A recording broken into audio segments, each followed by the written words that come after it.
마태복음 18장 1절에서 5절. 그때 제자들이 예수께 나아와 이르되 천국에서는 누가 크니이까?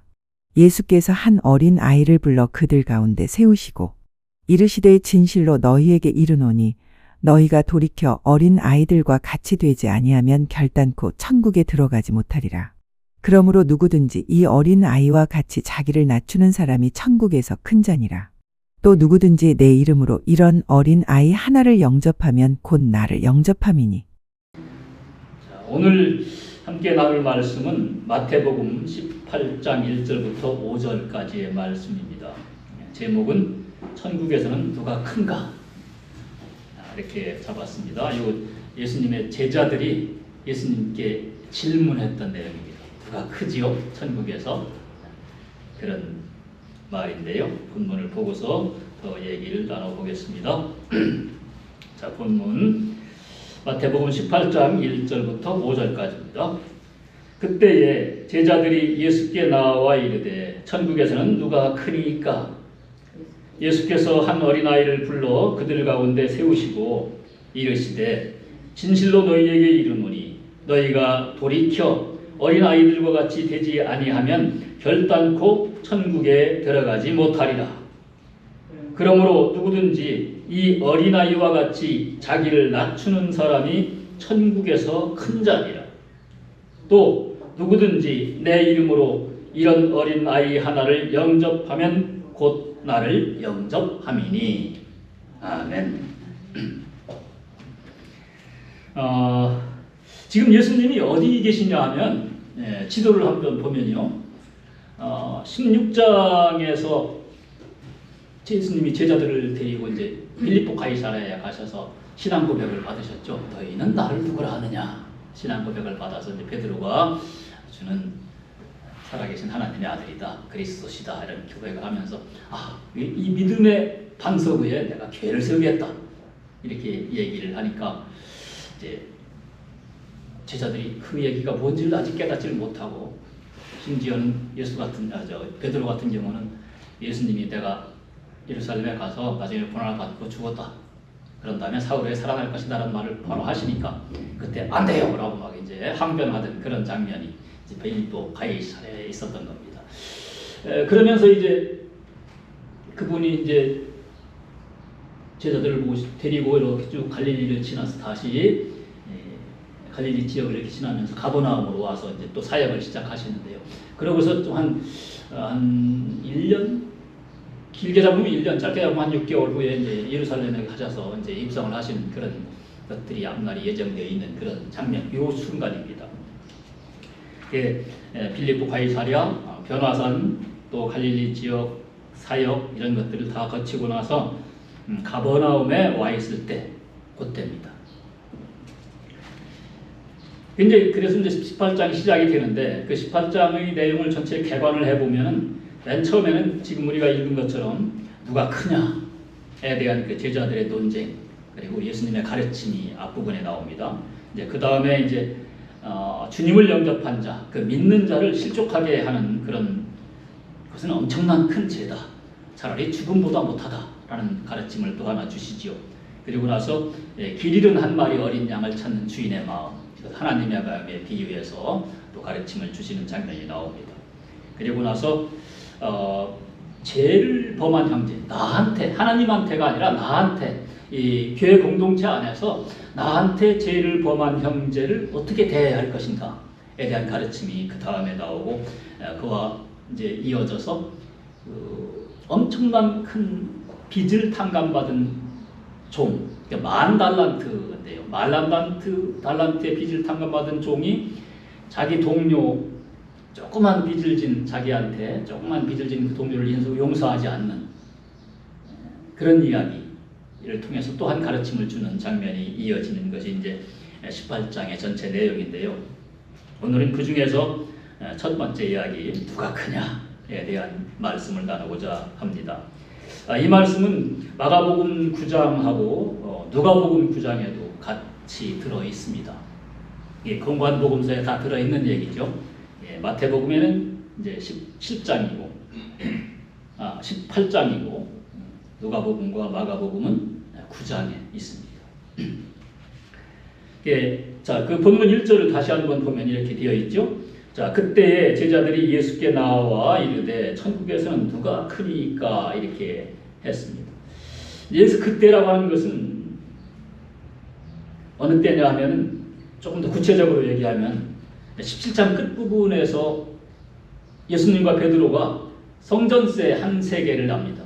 그죠? 바다에서 낚시를 해서 물고기 입에 속에 들어있는 그 한 세겔을 꺼내서 성전세를 내는데, 보통 이제 이스라엘에서 성전세는 유대적으로 마지막 달 12번째 달 15일에 성전세를 내는 것으로 되어 있습니다. 그러니까 이제 요걸 예수님이 십자가 사역을 하시는 그 시기와 이렇게 비교를 해보면 그 한 1년 1개월쯤 남은 때입니다. 그런데 이 성전세를 바로 그때 내야 될 그 시기에 맞춰서 내느냐 아니면 좀 연체를 했느냐에 따라서 시간이 좀 달라질 수 있다고 그래요. 미납한 경우에 생각하면 짧게 잡으면 6개월, 길게 잡으면 한 1년 정도의 시간이 그 사이에 이제 이어진다, 이렇게 사람들이 얘기를 하는데요. 어쨌거나 예수님이 예루살렘에 입성할 시기가 얼마 남지 않은 그런 시기라고 볼 수가 있습니다. 6월절은 이스라엘역으로 아비벌이라고 합니다. 아비벌. 그 아비벌 1월달이죠. 그들을 얘기하면 첫째 달이 1월이 아니라 첫째 달입니다. 첫째 달이 아비벌 또는 니사몬이라고 하는데 그 14일이 이제 부활절, 6월절이죠. 6월절입니다. 그렇게 따져서 아달월, 마지막 달 아달월과 첫째 달 아비벌 관계를 따져보면 시간이 어느 정도 남아있는지를 이제 알 수가 있는 겁니다.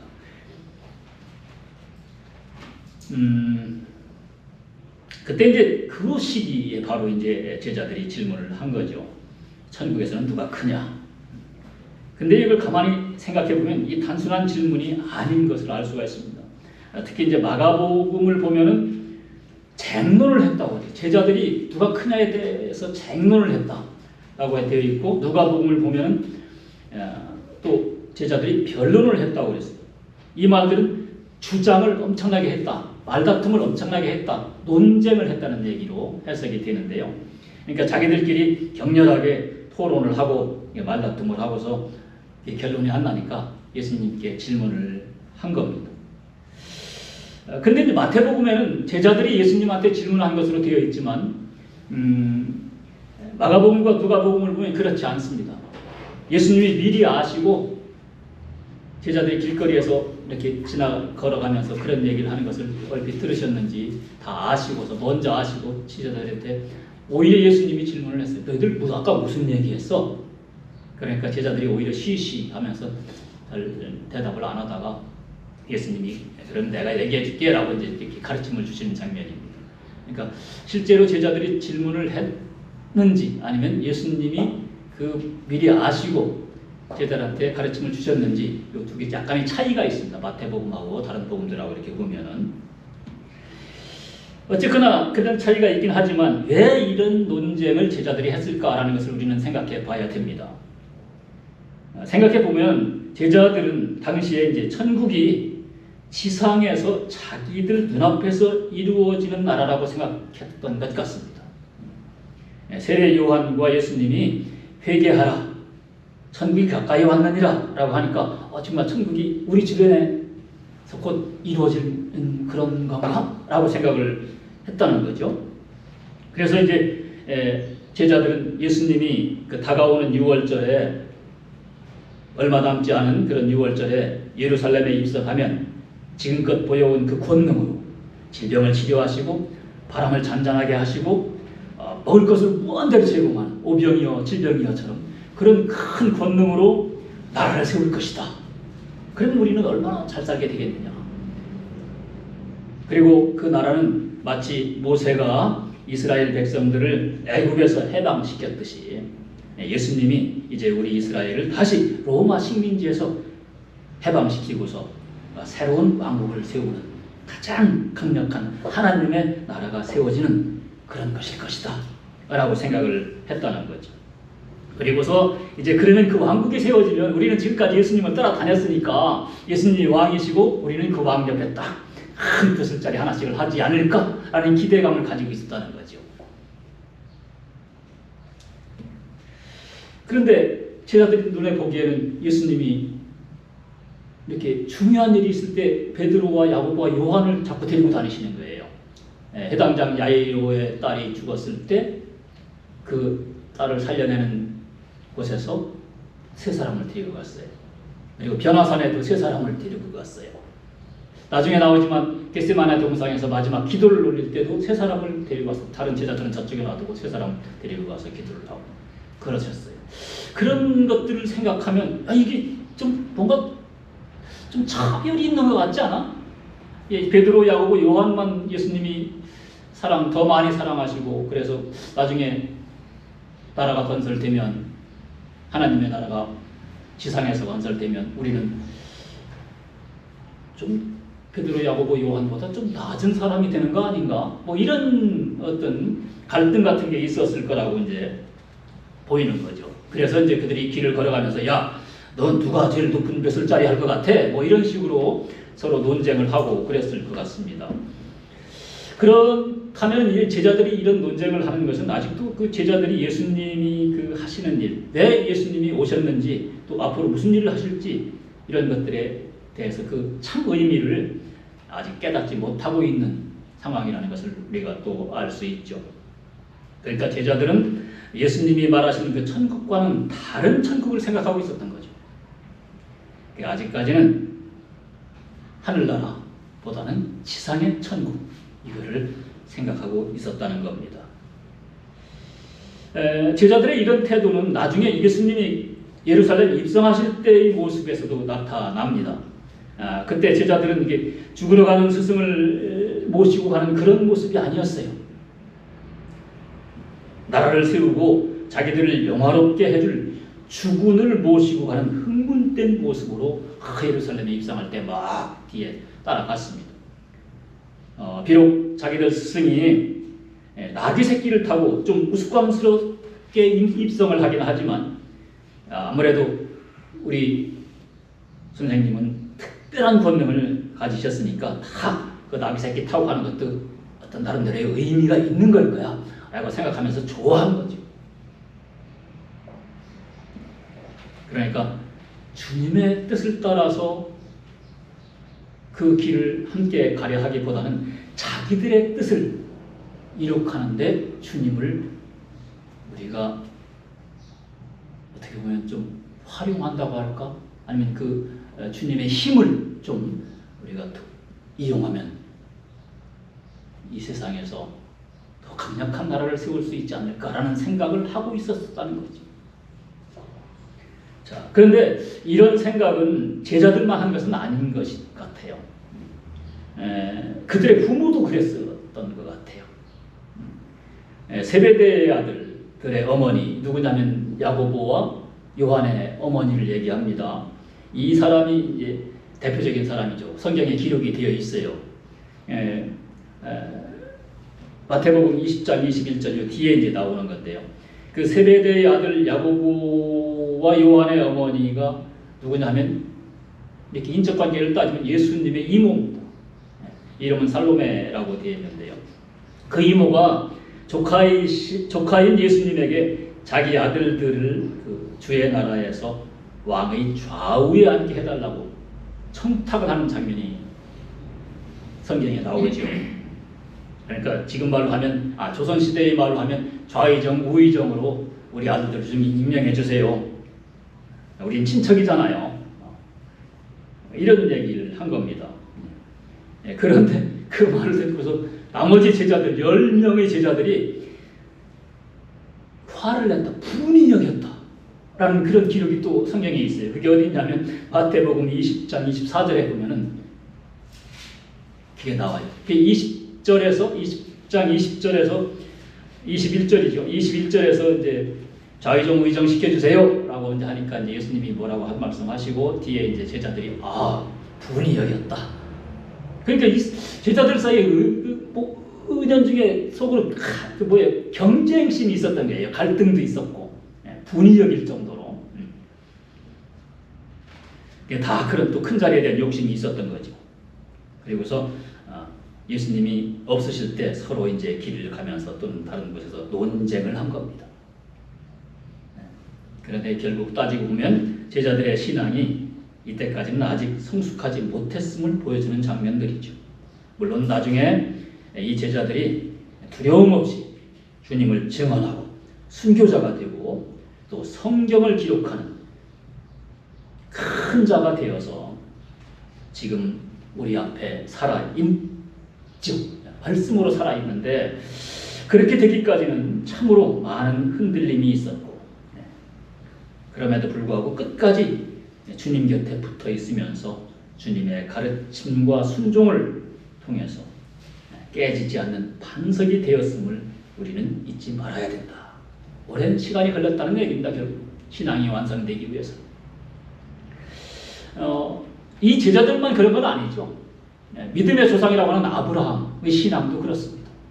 아브라함이 주님의 말씀을 듣고서 갈대아 우르에서 고향을 떠나서 주님이 제시하신 길을 향해서 떠나는 그 장면은 상당히 놀랄만하죠.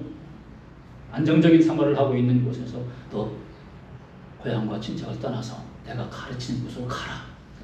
그랬을 때 예 하고서 따라 나선 그 믿음이 출발이 굉장히 본받을 만하고 그래서 지금도 믿음의 조상이라고 얘기하는데 그런 출발을 한 아브라함도 아브라함이 고향을 떠날 때 한 70대였어요. 그죠? 하란을 떠날 때가 75살이었으니까 그 이전에 우르를 떠날 때는 그보다 훨씬 나이가 젊었겠죠. 70대 뭐 전후였을 겁니다. 왜냐하면 하란에서 자리를 잡고서 한동안 이렇게 재산을 불리면서 살았으니까. 하여튼 70대에 하나님 말씀을 듣고서 떠났고 비록 말씀 듣고 떠났지만 중간중간에 계속 흔들리고 우스꽝스럽고 못난 모습을 자기 아내를 두이라고 해서 이렇게 왕한테 소개하고 하는 그런 장면도 보이고 그렇게 흔들리면서 갔는데 30년쯤 후에 믿음이 확실하게 성립이 되죠. 100세 때, 그죠? 이삭이 태어났을 때 하나님이 이삭을 주셨을 때 그 전까지만 해도 제가 무슨 아기를 낳을 수 있겠어요? 차라리 이스마엘이나 좀 잘 키우게 해주세요. 이렇게 했던 그 아브라함이었잖아요. 이삭이 딱 태어나니까 정말로 하나님이 나한테 이삭을 주셨구나. 믿음이 딱 정립이 돼서 그 하나님이 너 이삭을 나한테 바쳐. 번제의 제물로 바쳐. 모리아 산으로 가서 불 태워서 번제 지내. 하고 했을 때 군말 없이 따랐다. 그게 뭐야? 아브라함의 믿음이 완성이 되는 그런 모습을 우리한테 보여준 거죠. 적어도 30년이 걸렸어요. 아브라함의 믿음이 완성이 돼. 이스라엘의 모든 그 믿음의 조상들이 다 그랬어요. 아브라함, 이삭, 야곱 다. 그죠? 그런데 제자들 신약 시대에 와서 이 제자들이 몇 년 안 걸린 거죠. 이건 사실은 짧은 겁니다. 왜냐하면 예수님이 직접 오셨기 때문에. 그래요. 그때는 왜 그렇게 흔들렸을까요? 결과를 모르니까. 앞으로 어떻게 될지 믿을 수가 없잖아요. 사실은 인간의 입장에서 봤을 때는. 그러니까 흔들릴 수밖에 없었어요. 근데 지금은 어때요? 우리는 다 알죠. 다 압니다. 말씀이 우리 앞에 있는 거지. 그래서 오히려 그 당시에 그 제자들이 비록 흔들렸지만 우리보다 어떻게 보면 더 놀라운 신앙을 가지고 있었던 거예요. 우리는 지금 다 앞에 있는데도 믿지 않는 사람들이 태반이잖아요. 태반. 우리는 그 말씀을 잘 듣고 따르면 되는 거죠. 로마서에서 뭐라고 그랬어요? 믿음은 들음에서 나며 들음은 그리스도의 말씀으로 말미암았느니라. 그리스도의 말씀을 들으면 믿으면 된다. 그런 얘기. 그러니까 우리는 어떻습니까? 마음만 먹고 회개하고 주님께 돌이키면 그 일이 그렇게 어렵진 않은 것. 오히려 그때보다 그리고 그때 그 제자들보다 우리는 더 빨리 더 짧은 시간에 믿음을 완성시킬 수도 있다는 거죠. 자, 그런데 이제 1절에서 또 한 가지 우리가 짚어보고 가야 할 것은 뭐냐면 제자들이 천국에서 누가 크냐라는 질문을 했다는 그 말 속에는 뭐가 있냐면 우리는 천국에 당연히 갈 거야 라는 마음이 있었다는 거죠. 우리는 당연히 천국에 가야 될 사람들이야. 왜? 제자니까. 그러니까 예수님이 세우시는, 우리 선생님이 세우시는 나라 천국에 우리는 당연히 들어가지 않겠어? 라고 생각을 하면서 거기서 누가 과연 크게 될 것이냐, 높은 자리를 할 것이냐, 이거에 대해서 이제 관심을 갖게 됐는데, 예수님은 오히려 뜬금없이 한 어린아이를 딱 앞에 세워놓고서 제자들한테 따끔한 지적을 하시죠. 그 2절에 보면 이렇게 되어 있죠. 예수께서 한 어린아이를 불러 그들 가운데 세우시고 그랬습니다. 자, 질문을 딱 받으셨는데 갑자기 어린아이를 불러 세웠어요. 뜬금없이 어린아이를 불러 세우셨는데 왜 하필 어린아이를 불러 세우셨을까? 우리는 또 여기서 이걸 생각해 봐야 된다는 거죠. 자, 어린아이는 어떤 특성을 가지고 있습니까? 이제 다음 3절에서 우리가 볼 건데, 당시 이스라엘 아이들의 사회적 처지를 참고해서 이걸 우리가 받아들여야 합니다. 그냥 순수하고 항맑고 천진난만한 그 이쁜 아이를 먼저 생각하지 말아야 된다는 거죠. 그렇기 때문에 약간의 예수님의 의도와는 거리가 있게 된다. 당시 사회의 모습, 어린아이들이 사회 속에서 어떤 대우를 받았는가, 이런 것들을 연결해서 생각해 볼 필요가 있다는 얘기입니다. 예. 이스라엘에서 그 당시에 어린아이는 사람 대접을 제대로 못 받았던 걸로 되어 있어요. 재산 목록에는 들어갑니다. 그런데 인구수, 사람 수를 셀 때는 어린아이가 안 들어가죠. 여자와 어린아이는 사람 수 속에 안 들어갔어요. 그래서 광야에서 사람 인구를 셌더니 60만 명이더라. 그것은 남자 어른들만 센 거라는 거죠. 그래서 거기 이제 그 광야 전체 인구를 다 어린아이 또는 여자까지 생각하면 한 200만 명이 넘는 그런 대 집단이었을 거다. 오병이어도 마찬가지죠. 오병이어도 5천 명이라고 그랬는데 거기 이제 어린아이 여자들 다 따지면 적어도 한 2만 명은 되지 않았겠느냐, 이렇게 이제 우리가 생각을 하고, 그렇듯이 그 당시에 어린아이는 제대로 사람 대접을 못했다. 그리고 이제 어린아이 애들의 공통적인 특징으로 아주 작고 약하죠. 그렇지만 그 작고 약하고 제대로 사람 대접을 받지 못하지만 어린아이들은 자기를 주장하지 않아요. 부모를 의지하고 섬깁니다. 오로지 부모만 믿고 껌딱지처럼 달라붙어서 떠나지 않아요. 부모에. 어릴수록 더 그렇죠. 아주 부모의 찰껌딱지가 되는 겁니다. 지금 아기들을 보면 다 그렇죠. 엄마를 조금만 떠나면 막 자지러지게 울고 그런 아이들이 대부분이잖아요. 그 어린아이들의 머리와 가슴 속에는 부모밖에 없는 겁니다. 오직 부모. 그래서 부모가 조금만 잘해줘도 까르르 웃고 엄마 아빠가 최고라고 손가락을 탁 엄지척을 해주고 막 그러잖아요. 아이스크림 하나에도 아빠가 최고야 이렇게 할 때가 있었잖아요. 다시 어린아이 키울 때 생각해보세요. 근데 그 어린아이들이 점점 머리에 뭐가 들어가면서 커가면서는 조금씩 태도가 달라지죠. 그 엄마 아빠가 최고야라고 엄마 품에 착 안겨 붙는 그 어린아이들의 모습, 이거를 우리가 생각해 보면서 우리도 주님 앞에서 그런 모습이어야 되지 않겠느냐 하는 생각을 해보는 겁니다. 오로지 끝까지 주님을 따르고 주님 앞에 착 안겨 있어야 한다. 그래서 이제 예수님은 어린아이의 이러한 특징들 중에서 몇 가지를 강조해가지고 비유적으로 제자들을 가르치시는데요. 오늘 본문은 특히 그 제자들을 가르치기 위해서 하신 말씀임을 좀 뒤에 두고 봐요. 제자들을 가르치기 위한 것이었다는 거죠. 제자들. 무리를 가르치는 게 아니라 제자들. 16장 이후부터는 제자들을 집중적으로 가르치는 그런 말씀들이 쭉 기록되어 있다고 그랬지 않습니까? 제자들을 가르치기 위해서 어린아이 비유를 하게 되는데 3절을 보면 이렇게 되어 있습니다.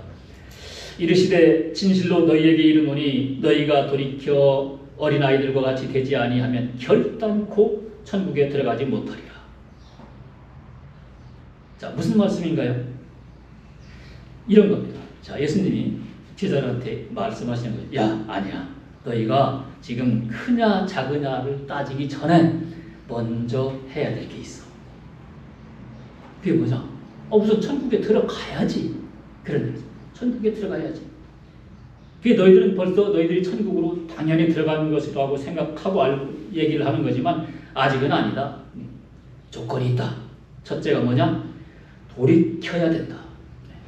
돌이켜 어린아이들과 같이 되지 않으면 그 돌이킴. 그 다음에 두 번째가 뭐냐? 어린아이와 같이 되어야 된다.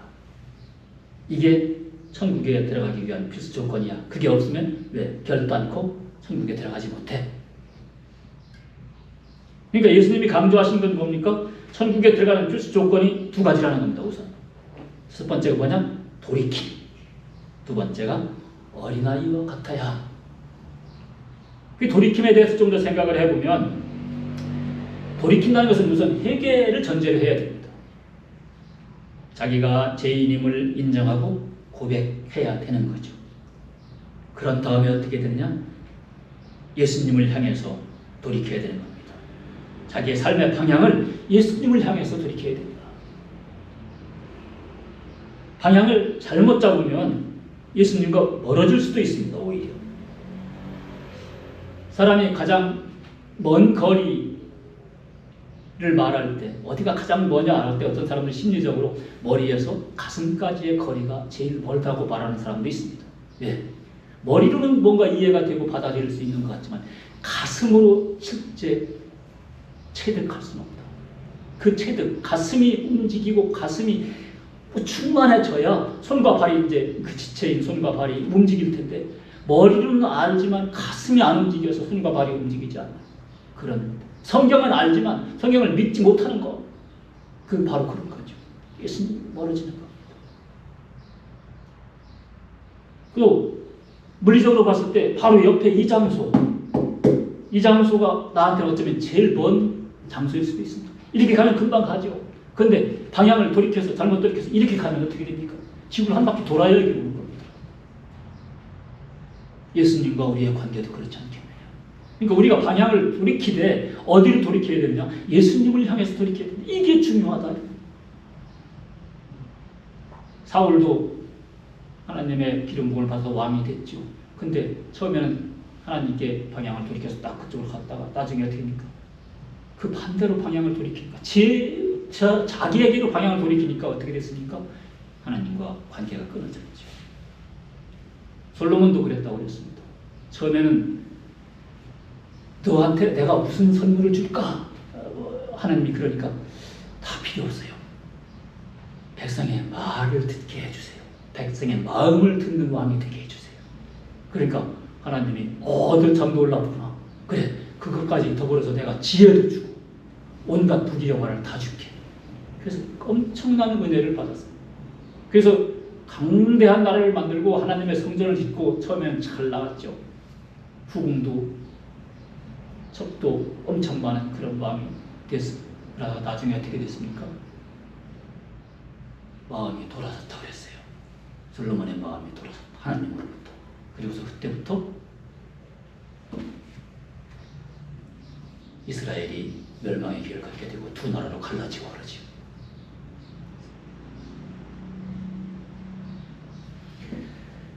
그러니까 이 방향을 어디로 찾느냐 이게 굉장히 중요하다. 회개를 했다 하더라도 그냥 회개하고 나서 또 회개했으니까 됐지. 그리고서 또 그냥 세상에 붙여 살다가 또 잘못하면 또 회개하고 그러면 그 예수님하고는 전혀 가까워질 수가 없다는 얘기죠. 이렇게 가야 된다. 이렇게 서 있다가 이렇게 가야지. 이렇게 서 있다가 이렇게 돼버리면 등이 돌려지면 제일 먼 바퀴를 돌아서 우리가 물리적으로 생각할 때는 지구상에서 가장 먼 거리, 이 자리에서 가장 먼 거리는 어디입니까? 우리가 대척점이라고 그러는데요. 대척점. 이게 지구다 그러면 내가 여기 서 있으면 제일 먼 거리는 여기잖아요. 그죠? 우리나라의 대척점은, 대한민국의 대척점은 그냥 어디입니까? 지리적으로 봤을 때는 남아메리카의 그 우루과이쯤 됩니다. 여기는 우리나라, 이 정반대 이쪽은 남아메리카 우루과이쯤 됩니다. 이게 우리는 물리적으로 제일 먼다고 생각해요. 근데 방향을 잘못 잡으면 이 바로 옆에 이 자리가 제일 먼 자리가 될 수도 있다. 방향이 중요하다는 겁니다. 그래서 그 방향을 잘못 잡지 않는 우리가 되고 그런 신앙인이 되기를 축원합니다. 그리고 돌이킨다는 것은 거듭나야 한다는 말과 같기도 합니다. 요한복음 3장의 3절과 5절을 보면 니고데모가 우리 이제 니고데모 얘기를 여러 번 하게 되는데 예수님을 찾아오는 장면이 있어요. 밤에 그죠? 거기를 한번 보겠습니다. 요한복음 3장 3절부터 5절까지 같이 읽어볼까요? 예수께서 대답하여 이르시되 요건 이제 뭐냐면 니고데모가 밤에 몰래 예수님을 찾아온 그 장면이에요. 그래서 이제 얘기를 하는데 예수께서 대답하여 이르시되 진실로 진실로 내게 이르노니 사람이 거듭나지 아니하면 하나님의 나라를 볼 수 없느니라. 니고데모가 이르되 사람이 늙으면 어떻게 날 수 있사옵나이까. 두 번째 모태에 들어갔다가 날 수 있사옵나이까. 예수께서 대답하시되 진실로 진실로 내게 이르노니 사람이 물과 성령으로 나지 아니하면 하나님의 나라에 들어갈 수 없느니라. 니고데모와 예수님이 나눈 대화인데요. 니고데모는 누구였습니까? 어떤 사람이었어요? 바리새인이면서 유대인의 지도자였습니다. 또 지식인이고 유대인의 선생이었고 부자였습니다. 왜 부자냐면 나중에 예수님이 장사 지낼 때 니고데모가 등장하잖아요. 아리마대 요셉과 더불어서 예수님과 함께 장사를 지낼 때 그때 니고데모가 향유 모략과 친향이죠. 모략과 친향 약 100리트라를 가지고 왔다고 그랬어요. 100리트라는 32.7kg 정도가 되는 엄청난 양인데 그걸 가져올 만큼의 재력이 있었다는 거죠.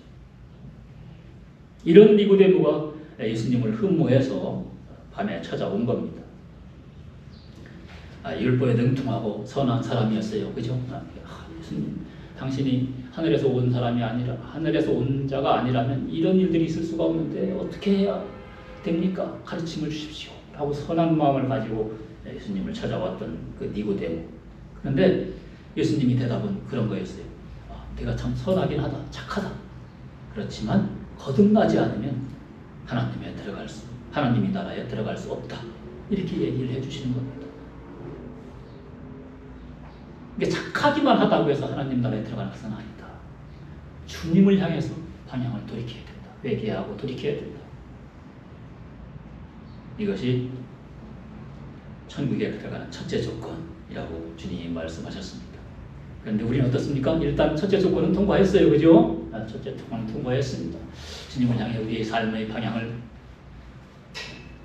잡고 있는 신앙인들이니까요. 자, 그럼 두 번째 조건은 뭔가요? 어린아이와 같아야 된다는 겁니다. 특히 어린아이의 어떤 점과 같아야 되느냐? 오늘 본문 4절 5절을 보면 이렇게 되어 있죠. 자, 그러므로 누구든지 이 어린아이와 같이 자기를 낮추는 사람이 천국에서 큰 자니라. 자기를 낮추는 사람이 천국에서 큰 자니라. 또 누구든지 내 이름으로 이런 어린아이 하나를 영접하면 곧 나를 영접함이니. 이렇게 되어 있습니다. 자, 천국에서 큰 자가 되려면 어떻게 된다고? 어린아이와 같이 어떻게 해야 돼요? 자기를 낮춰야 된다고 말씀을 하신 겁니다. 그리고 어린아이처럼 자기를 낮추는 사람을 영접하면 곧 예수님을 영접하는 것과 같다고 얘기를 하셨습니다. 자, 되짚어 보면은 낮추는 사람을 영접하려면 어떻게 됩니까? 나도 그 높이가 같아야죠. 낮춰야 되는 겁니다. 낮춰야 된다. 그러니까 낮춰야 된다.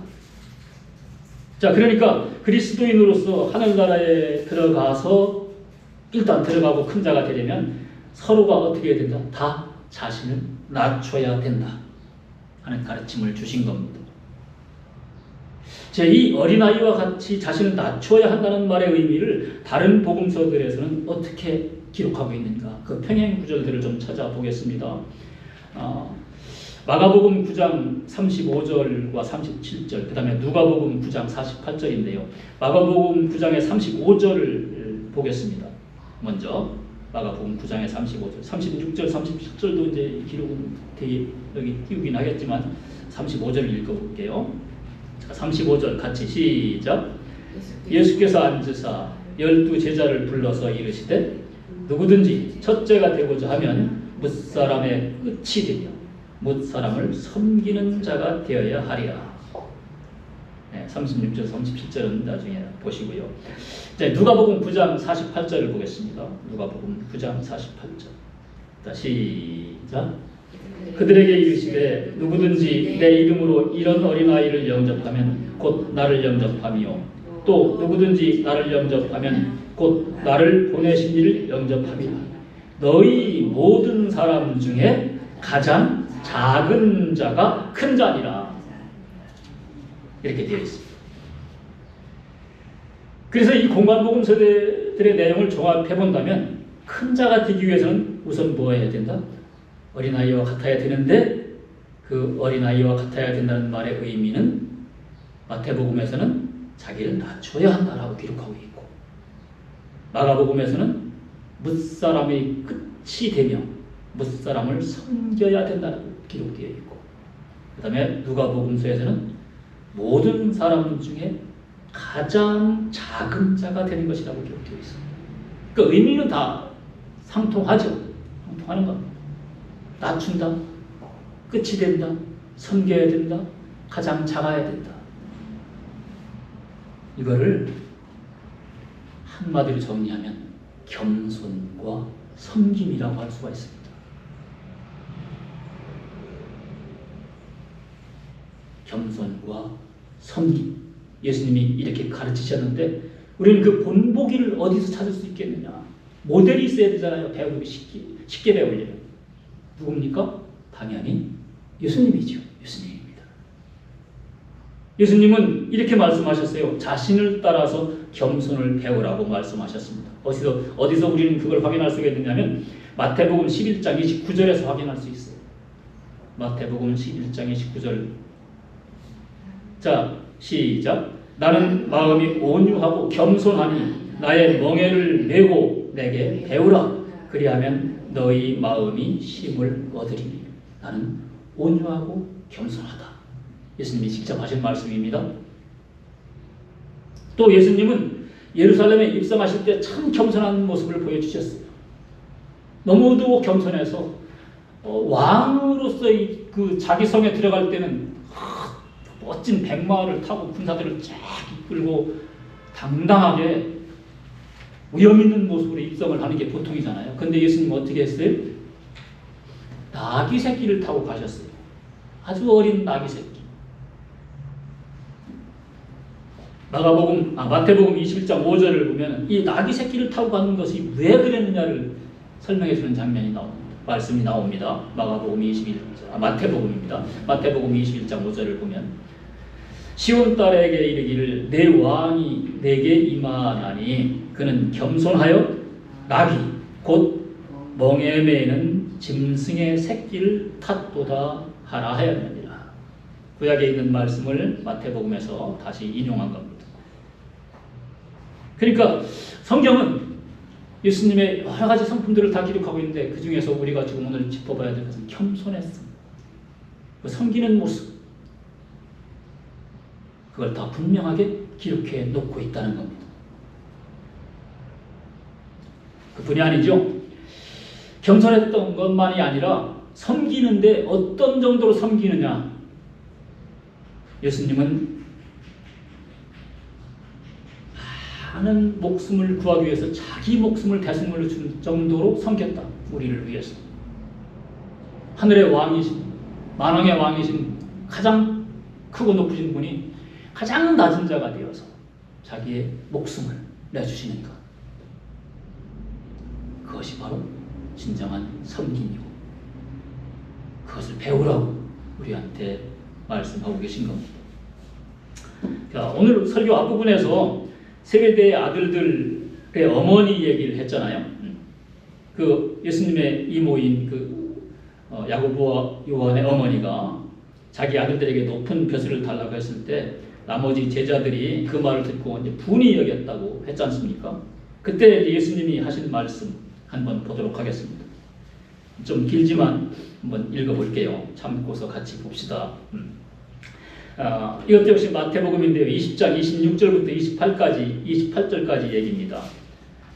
그리고 나중에 특히 28절에 주목해서 한번 보십시오. 자, 26절, 27절 제가 읽고 28절을 같이 읽겠습니다. 자, 자, 26절. 자, 너희 중에는 그렇지 않아야 하나니 너희 중에 누구든지 크고자 하는 자는 너희를 섬기는 자가 되고 너희 중에 누구든지 으뜸이 되고자 하는 자는 너희의 종이 되어야 하리라. 28절 시작. 인자가 온 것은 섬김을 받으려 함이 아니라 도리어 섬기려 하고 자기 목숨을 많은 사람의 대속물로 주려 함이니라.